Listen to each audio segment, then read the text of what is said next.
All right, this morning we are finishing out our August series. We've been in an August series called Mimic through this month, and what we've been talking about is the highest calling we have as believers in Jesus Christ is to mimic Jesus with our lives, to look like he did. If you look at Philippians chapter 2:5, we've read every week, there's just a very simple command, and it says this: you must have the same attitude that Christ Jesus had, okay?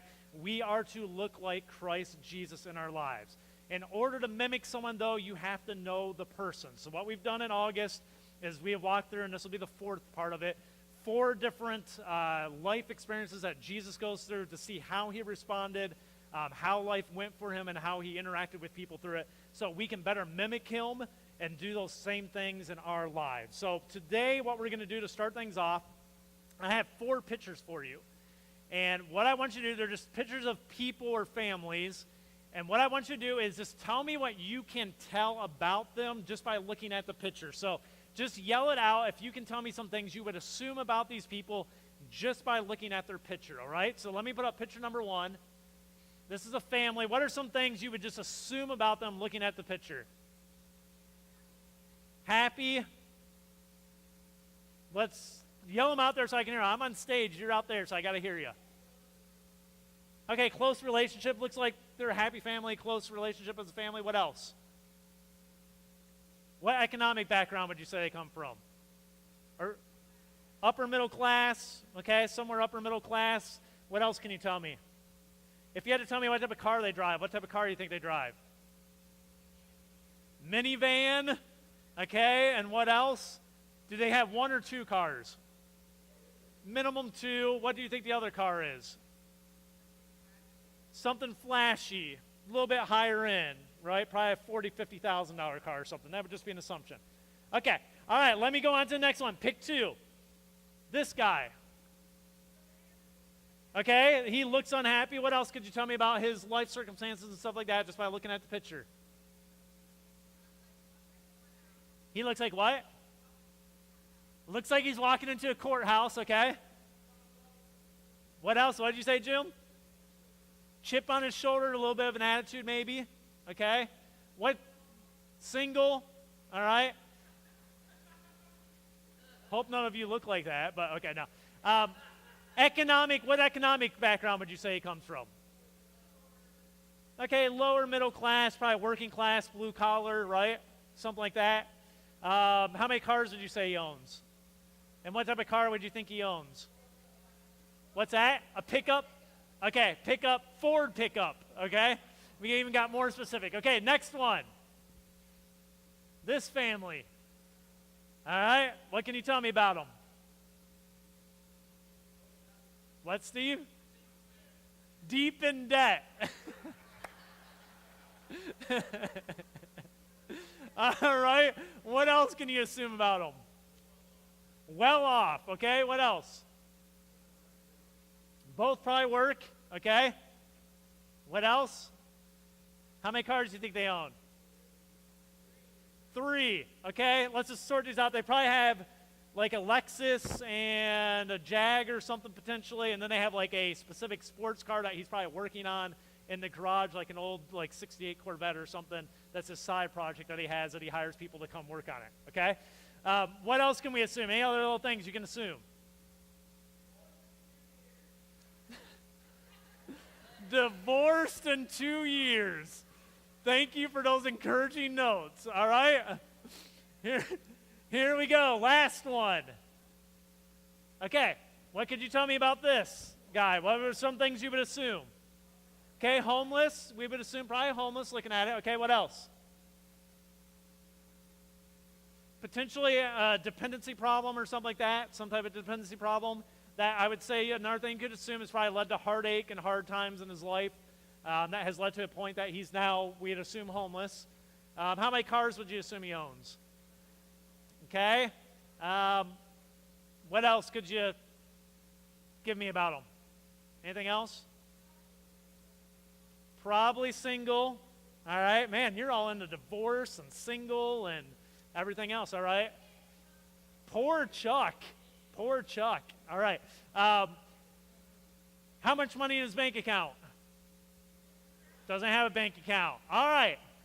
Here's why I'm showing you these pictures, is we are able to make assumptions about people by looking at just simple pictures, because there are certain status cues in those pictures that help us assume things about certain individuals, okay? There are little cues in there that we pick up on through life experience that make us assume certain things about people. Without really knowing it, we don't think about this a lot, but our pursuit of status within our culture is a huge driving force in most of our lives. It is one of the dominating pursuits in our life, is our desire to attain status within our culture. Let me tell you how status works, just to explain this out to you. Status comes from the things you have that people visually associate with you. So things that you own or that are yours that people can actually see, status comes from them, and they look at those things and then they assume certain things about you. That's how status works. For example, it could be educational, and the way status is shown educationally is that you wear shirts and stuff from like the school you graduated or the school you're going to show people, this is where I go. Those of us that have college degrees, most of you probably have them framed somewhere and up on a wall somewhere, right? You got a degree, you got them framed. I do, so it's the first thing you see when you walk in my office, so I can let you know I'm me and you're you. Okay, that's just what I do. I just like it. It puts me on the offensive right from the start when you come in my office. But no, we do that. So those are ways we do it with education. Another way we do it, possessions. Very easy. Some of the things we do, cars we drive, give us different types of status. The house you live in, that's why I have the house in the background. Some of these, you instantly assume certain things about people because they have a status cue to them that when we see that, we assume this status. We assume things. Relationally, we have status in this sense. Sometimes we name drop. So last night when I was watching the McGregor-Mayweather fight, they showed a picture of, how many remember Tommy Hearns, Hitman Hearns? So he's an old boxer. He's from Detroit. And when they showed his picture, I was like, I took a doghouse to his truck. Because Tommy Hearns, I want to name drop so you just know right now, when I worked at Pet Supply Plus in Detroit, I was just like a little stock boy, and Tommy Hearns came in and he bought one of those like little igloo things for his dog, and I had to take it out to his truck. So I put it in his truck and helped him tie it down in his truck, and I was like, I just met Tommy Hearns, okay?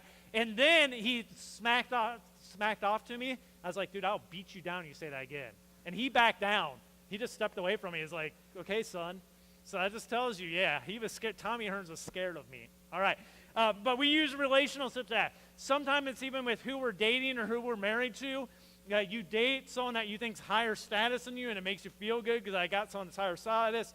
Obviously, you look at my marriage, you know how that works. So I pursued a higher status, and I got it just by marrying Autumn. So it's just how it worked out for me. So we do it relationally. Jobs. Different jobs have different degrees of status within our society. So if you're a trash collector, people look at you, or a trash worker on the back of a trash truck, people look at you one way. If you're a doctor, people look at you a different way. Okay? Different jobs have different statuses within our society. Your bank account, the size of it, is a status symbol. Depending on how much money you have in there, it brings you different degrees of status. And also sometimes with our kids even, is people live through their kids and how their kids behave, how their kids look. All those different things that are status things that make people assume things about your family and where you come from and where your background and all that is. Now, you have to understand status tends to play a significant role in how we feel about ourselves. Okay? So we have all these things that make status on us and make people assume different things about us based on the status we have. And it actually affects how we feel about ourselves. If we feel we have a good status, it tends to create an unhealthy person because what happens is where we start to feel better than other people. Okay?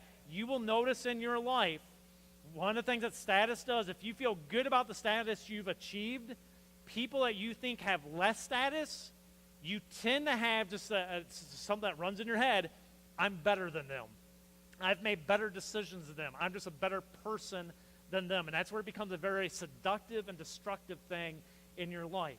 If you don't feel good about your status, what it tends to do is this. It can make you very materialistic because you start trying to pursue a higher status and try to create a higher status for yourself.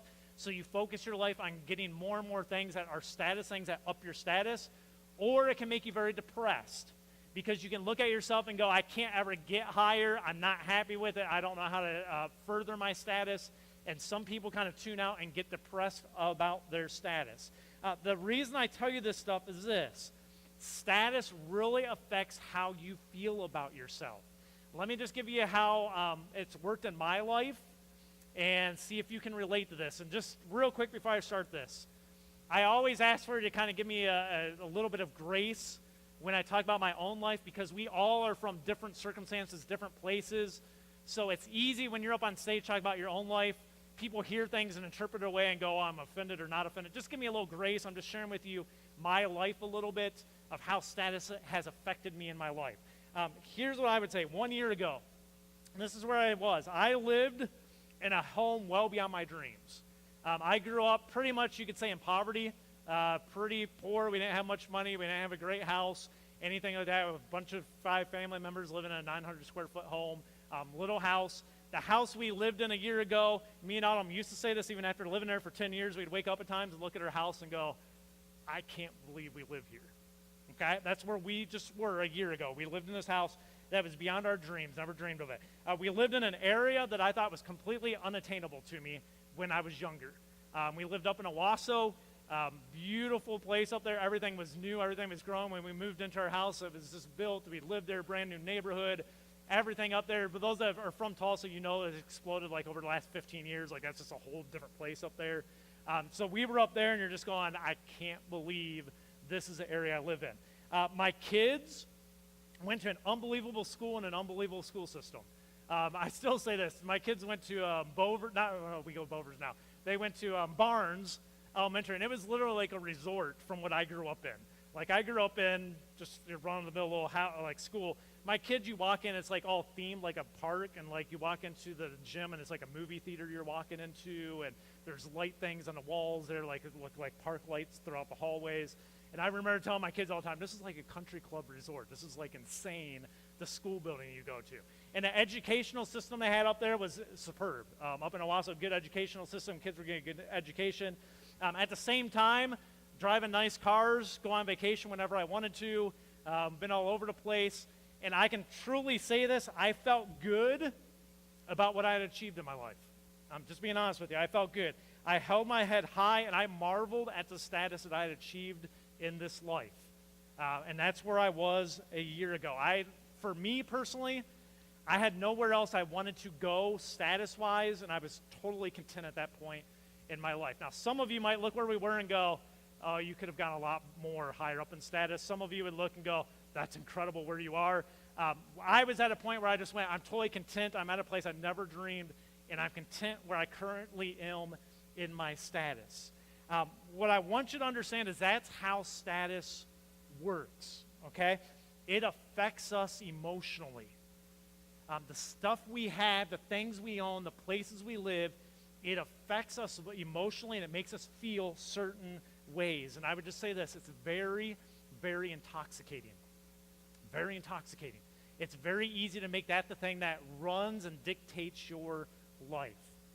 What we're going to see this morning is this. We're going to be looking at Mark chapter 2. We're going to be looking at the life of Jesus, another thing that he goes through. And what you're going to see here in Mark chapter 2 is this. Jesus sets the example of this. In order to love people, you have to let go of status. In order to truly love the world around you and the people around you, you have to let go of your desire for status in this world. Here's how it starts. Mark chapter 2, starting in verse 13, it says this.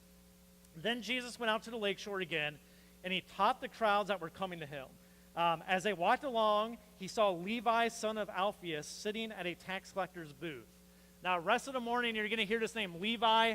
Understand, you know Levi as Matthew, one of the 12 disciples, okay? So this is his name before Jesus changes it. His name is Matthew. That's how you know him. He's referred to in this passage as Levi. So it says he's walking along. He sees the son of Levi, son of Alphaeus, sitting at a tax collector booth. A couple little things to note here. Number one, we know Jesus has been in this area preaching for a while, so he's probably interacted with Levi before this point, and they've probably had a conversation here or there, so they weren't unknown to each other. So Jesus and him have interacted. Number two, we know Levi here is a tax collector. I try to let you know this. You know, most of you have been attending here. You know these things about the tax collectors back in this time. They were hated by the Jewish people because they were traitors. Basically, Rome was an occupying force. The people collecting taxes were fellow Jews that were collecting it for the Roman Empire, who was an occupier. And the way they made their money was they would overtax you. And so if the tax from Rome was 14%, I would tax everybody 18%, and I would keep 4% for myself, and I would pay the taxes of Rome. So they were basically living off of you by stealing your money. So they were not well liked. They were disgraced in the Jewish society. They were people who were not allowed into synagogues. So even though they were Jews, they could not go worship in the synagogues with other Jews. That's how much they were disliked as tax collectors. The other thing we know is this: they were typically well-to-do. Okay? So if you can charge anybody the amount you want to charge for you with the authority of the Roman government, you usually turn out pretty well, and you buy nice houses, and you have nice things, and you have nice bank accounts, okay? That was the case of most tax collectors, probably the case here of Levi as well. It says this, it says, "Follow me and be my disciple," Jesus said to him. So it says, Levi got up and he followed him. So Jesus walks by him and says, "Levi, get up and come follow me." Okay, now understand, Jesus was not saying to Levi, "Hey, Levi, I need you to go on a walk with me." That's not what he was implying here. He wasn't saying, "Levi, we're going to walk over here, just come with me and come follow me. Be my disciple, we're going to walk down the road." This is what he was communicating to Levi. He was communicating to Levi at this point, I want you to walk away from everything you've achieved in life. Everything you've achieved in this life, I want you to walk away from it. Every bit of status that you have built over your lifetime, I want you to give it up and walk away from it, and I want you to start a new journey with me.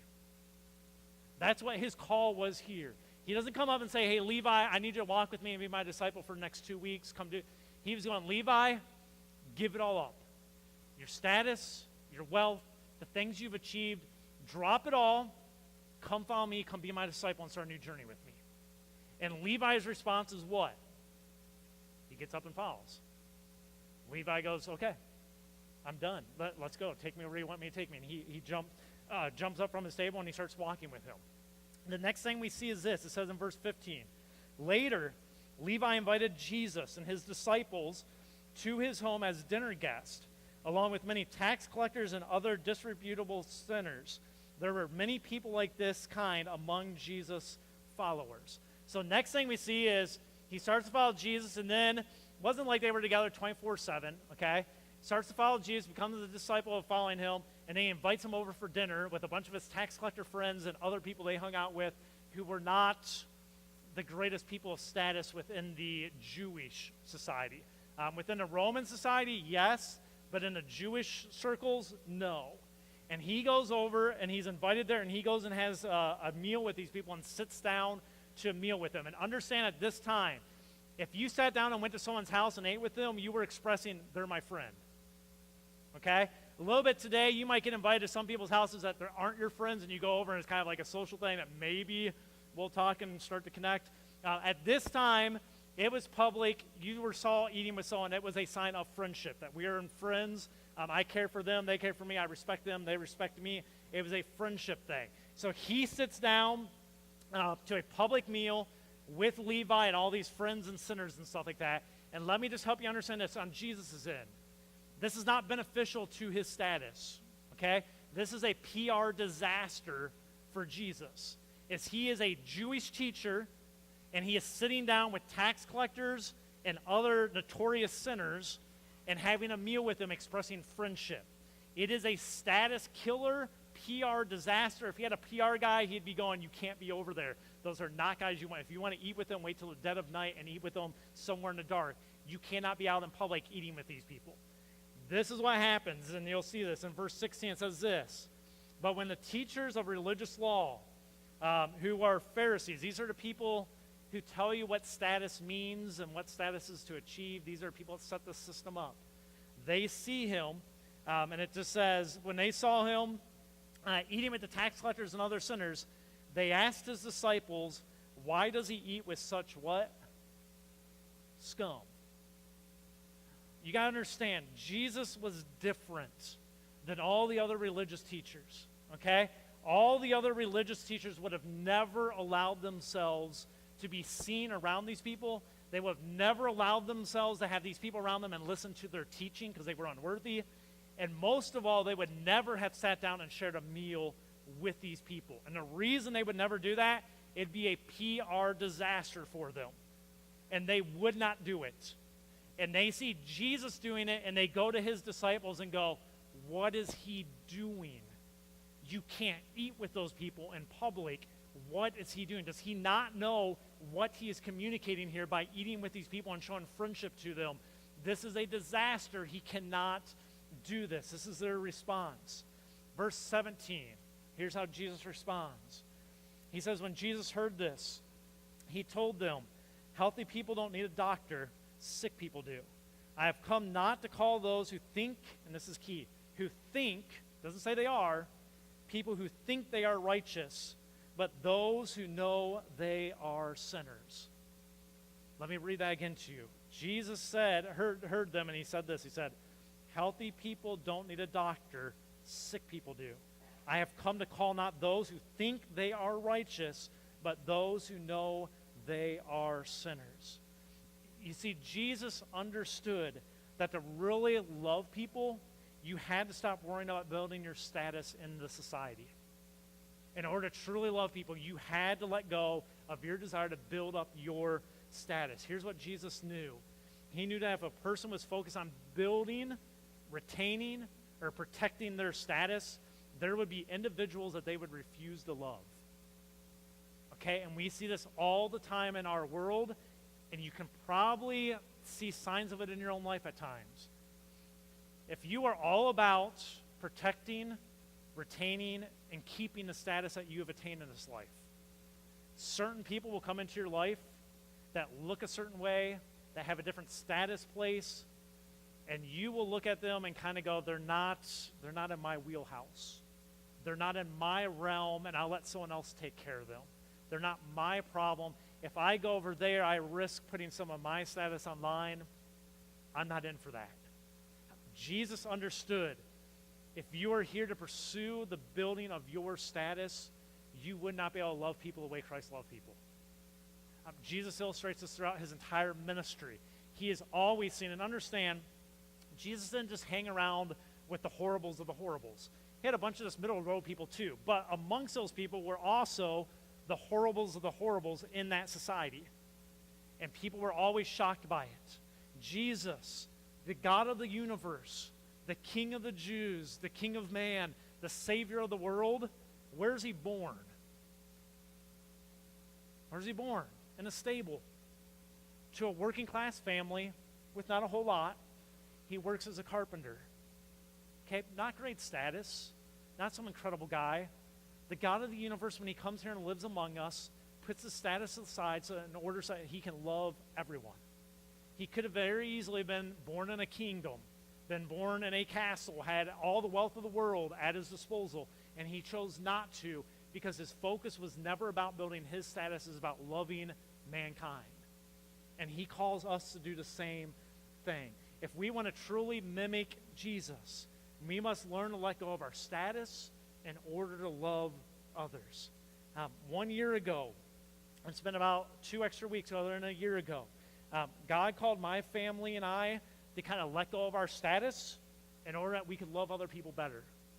And he called us to that. So what we did, and most of you know this, we sold our home in Owasso and we moved down into this neighborhood and bought a home here and established our family down here, about 1.5 miles right over this way by the church. I will be honest with you, it was one of the toughest decisions I've ever had to make at this point in my life.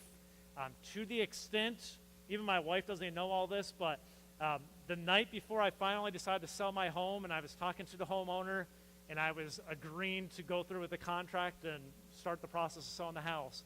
I remember, because my dad's gone now, it would have been my dad who I would have called, but I just had my mom left now, and I remember I called my mom up on the phone, and I don't cry much, but I remember just bawling my eyes on the phone going, am I making the right choice? And let me tell you why. I was giving up my status. And status affects how we feel about ourselves. And I remember bawling on the phone to her going, just tell me this is right, tell me this is right, tell me this is right. Because I'm taking, not just me, I'm taking my entire family, and I'm changing their entire life on them. Tell me this is right. And even though I knew it was at the time, because I knew what God was calling us to do, you still, man, when it comes to status, it's hard to give it up. It's hard to relinquish your hands on it and go, I'm just letting it go. And we went through that. But as hard as that was, I can tell you this, a year later, best decision I've ever made in my spiritual life. okay? My family's slowly coming around to it, I would say, but for me, best decision I've ever made in my life. One of the key things I remember, is one that sticks out in my mind, there's been several things over the last year. One of them was 2 weeks after we moved into our new neighborhood. I was talking to a guy directly across the street, older guy named Stanley, and I was talking to him, and I was out front in his driveway, and his two neighbors came over. It's a boyfriend, girlfriend that lived there in their mid-20s. So they came over, and they were like, good to meet you, and all, and I was shaking their hands, and me and them, and she's like, her name's Lindsay. This is all on video, so I'll just erase this stuff since I live in the area. But she's like, her name's Lindsay, and I'm shaking her hand. She's like, well, where'd you guys come from? Where are you back? And I was like, oh, well, we've lived up in Owasso for 10 years, and we just moved down here. And she's like, why'd you move here? And I was like, well, you know, we talk a lot about trying to impact the neighborhood and talk about the need for help in this neighborhood and stuff like that. And she's like, but why'd you move here? We're all trying to move up there. Why did you move here? She's like, you can just give us your house up there. I was like, well, it's already sold and stuff like that. And I just was able to explain to her at that point, we can talk about changing the world all we want, or we can do something about it. And I explained to her how we moved down here because we wanted to do something about it. We couldn't just sit here anymore and just say, it needs to be changed by others. It needs to be changed by us. And it's just one of those opportunities that God opens up for you that you go, I'm glad I did it. Because now I get to love kids. And over a year of time now in the school system we're in, with the needs that we see down there in that area, with some of the family environments and stuff like that, it's just cooler and cooler to start seeing some impact and how needed you are, not because of our status and wealth, but because of our family's relationship with Jesus Christ and the stability our family has in there. That's the most valuable thing we can offer. So I can say, as hard as that decision was, the greatest decision I ever made in my life was that at this point in my life in my spiritual realm. Not getting married and not having kids, those are different. But in my spiritual life, this was the best decision I've ever made. And here's what I want you to understand this morning. You as a believer in Jesus Christ, you are not here to build your status. That is not your purpose in this world. Your purpose is to build the kingdom of God. That is your purpose. If you want to build your status and be focused on that, you cannot love people the way Jesus loved people. The only way to do that is to relinquish your hands off your desire for status and go, I will love anyone that comes in my path, and I will do everything I can to love those around me. And if status is your motivating factor, that will never be the true story about your life. It's only when you let go of it and go, that doesn't mean anything to me anymore, you can truly love people as we see Jesus did. Would you pray with me? Heavenly Father,